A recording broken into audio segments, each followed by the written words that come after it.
तो कहानी की शुरुआत होती है और हमें एक रोबोट को दिखाया जाता है जिसे हम इस कहानी में मदर के नाम से जान पाते हैं। और हम देखते हैं कि मदर एक लैब में बेबीज का ख्याल रखता है। यहाँ पर उसके पास एक खास तरह का टाइमर था जिससे वो पता पा जाता था कि अब बेबी डिलीवर का टाइम हो गया है। और अब टाइमर पूरा होने के बाद हमें एक बेबी गर्ल को दिखाया जाता है जिसे इस मूवी में डॉटर कहा गया है। यहाँ पर हम देखते हैं कि रोबोट मदर डॉटर का ख्याल रखती है और वो बिल्कुल एक माँ की तरह उसका ख्याल रखती है। अब जब तक डॉटर छोटी थी तब तक तो ये सब कुछ चलता रहा, लेकिन जब वो धीरे धीरे बड़ी होने लगती है तब सब कुछ उलझता चला जाता है और अब आखिरकार वो अपने वजूद के बारे में सवाल करने लगती है। यहाँ पर अब वो मदर बताती है कि एक खास तरह का वायरस आया था जिसकी वजह से सारी दुनिया पर मौजूद इंसान मारे जा चुके थे और इस तरीके से यहाँ से बाहर की दुनिया पूरी तरीके से बर्बाद हो जाती है, जिसकी वजह से इस पृथ्वी पर किसी तरह का कोई जीव नहीं बचा है और इसीलिए वो मदर डॉटर को इस लैब से बाहर भी नहीं जाने देती। हम देखते हैं कि ये रोबोट मशीन जिसे हम मदर नाम से जानते हैं, इसके अंदर बिल्कुल इंसानों जैसी ताकत थी और ये इंसानों जैसी सारी फीलिंग्स भी रखती थी। ये अपने बच्चे को उसी तरह से प्यार करती है जिस तरह से एक मॉम करती है और उसे दुनियावी चीज़ों की हर जानकारी देती है। यहाँ तक कि इंसान जितनी चीज़ें करती हैं वो सारी इन्फॉर्मेशन वो उसे धीरे धीरे वक्त के साथ देती आती है और हम जान पाते हैं कि ये बच्ची भी बहुत जीनियस टाइप की थी और उसकी मॉम भी उसका टाइम टाइम पर इंटेलिजेंट होने का टेस्ट भी लेती थी। ये मदर रोबोट ऐसा क्यों करती थी इस बारे में हमें पता नहीं चलता। अब अगला सवाल बच्ची का ये होता है कि अपनी मॉम से कि आखिर जब दुनिया के सारे इंसान मारे जा चुके थे तो मैं कैसे बच गई। तब वो बताती कि मैंने तुम्हें इंसानों के डीएनए से इस लैब में निर्माण किया है ताकि इंसानियत खत्म ना हो जाए और इस लैब में उसके जैसे बहुत सारे बेबीज़ के डीएनएज हैं जो आगे चल के वो भी बनाए जाएंगे। अब इसके बाद हम देखते हैं काफ़ी वक्त गुजर जाता है और अब वो डॉटर 18 साल की हो चुकी थी और इस दौरान वो कुछ पढ़ रही होती है, तभी उसके लैब्स की लाइट चली जाती है।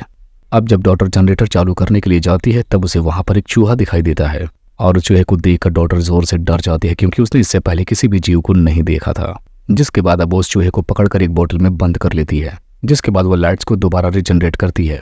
अब इसके बाद हम देखते हैं कि डॉटर उस चूहे को देख रही होती है, लेकिन तब तक उसकी मदर वहां पर आ जाती है।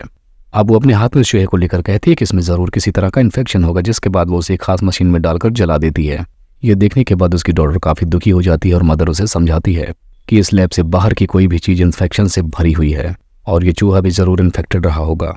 अब हम देखते हैं कि वो आज रात को यहाँ से बाहर भागने का प्लान बनाने लगती है और ऐसा ही होता है जब मदर खुद को चार्ज करने के लिए स्लीप मोड में होती है। इस दौरान वो लैब के दरवाजे को खोलती है।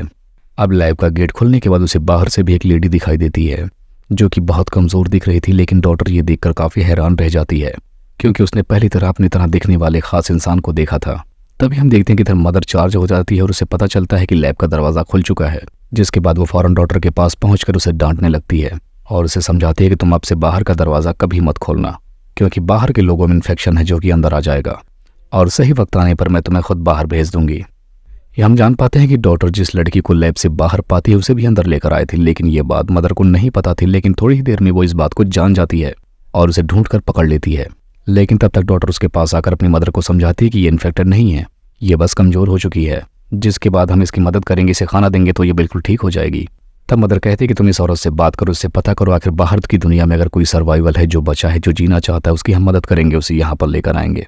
अब डॉटर जब उस औरत से पूछने के लिए जाती है तब वो देखती है कि वो औरत काफी ज्यादा जख्मी है, जिसके बाद अब डॉटर और मदर दोनों मिलकर उसका इलाज करते हैं।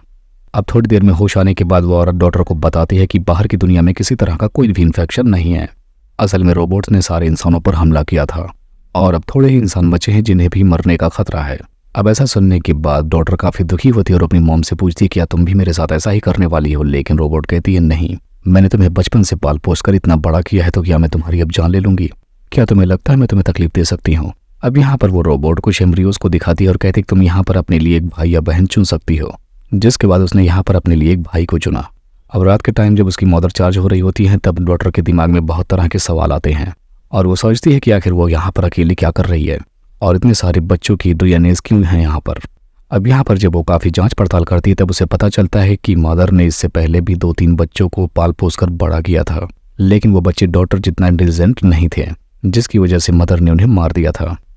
जिसके बाद अब डॉटर उस लड़की के पास जाती है जो उसे भागने का वहाँ से प्लान बताती है और डॉटर अब उस औरत से कहती है कि अब तो मेरा एक छोटा भाई भी इस दुनिया में आने वाला और मैं उसे यहाँ पर इस हाल में छोड़कर नहीं जा सकती। लेकिन तब तक रोबोट पीछे से आकर डॉटर की बातों को सुन लेती है, जिसके बाद वो उसे ले जाकर एक रूम में बंद कर देती है और उस औरत को टॉर्चर करने लगती है।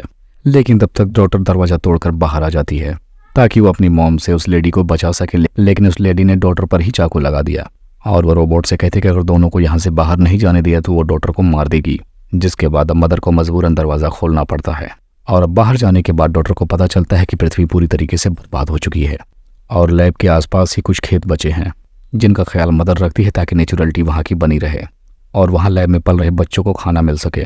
अब वो लेडी अपने साथ उसे अपने घर पर लेकर जाती है जो कि एक कंटेनर में होता है। उस लेडी से डॉक्टर अब पूछती है कि बाकी इंसान कहाँ है, तब वो लड़की बताती है कि उसने उससे झूठ बोला था क्योंकि बाकी इंसान बचे ही नहीं हैं।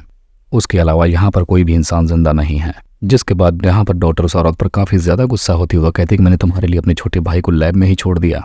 जिसके बाद वो दोबारा से भागते हुए लैब के पास जाती है और लैब के बाहर खड़े रोबोट्स उसे स्कैन करते हैं। और अब कन्फर्मेशन के बाद जब डॉक्टर अंदर जाती है तब वो एक हथियार उठा लेती है ताकि अगर मदर उस पर हमला करे तो वो उसे रोक सके। जिसके बाद मदर को अपने भाई के साथ देखती है जहाँ पर मदर बिल्कुल नॉर्मल होती है।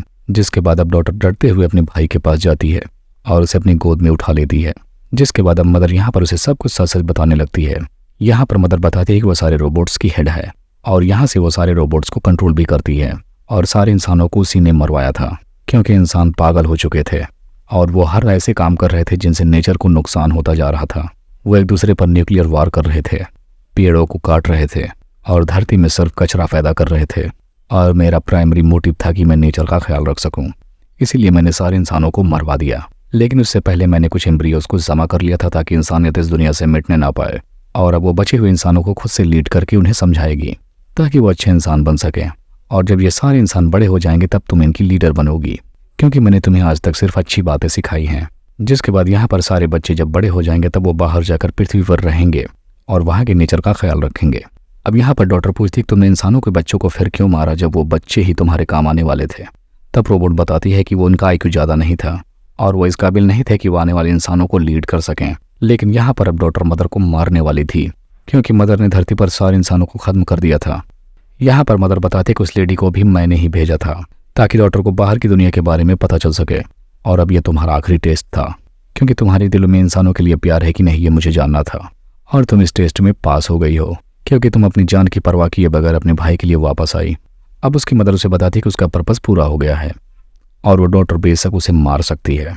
वो कहती है कि मुझे मार डालो, मेरा काम खत्म हो चुका है, मुझे इस दुनिया में रहने का अब कोई ज़रूरत नहीं है क्योंकि मैं जिस मकसद से यहाँ पर अब तक जिंदा थी वो मकसद पूरा हो चुका है। दूसरी तरफ हम देखते हैं कि एक रोबोट उस लेडी की तरफ जाता है जो कि उसे जाकर वहीं पर शूट कर देता है, ये कहकर कि उसका टास्क अब पूरा हो चुका है।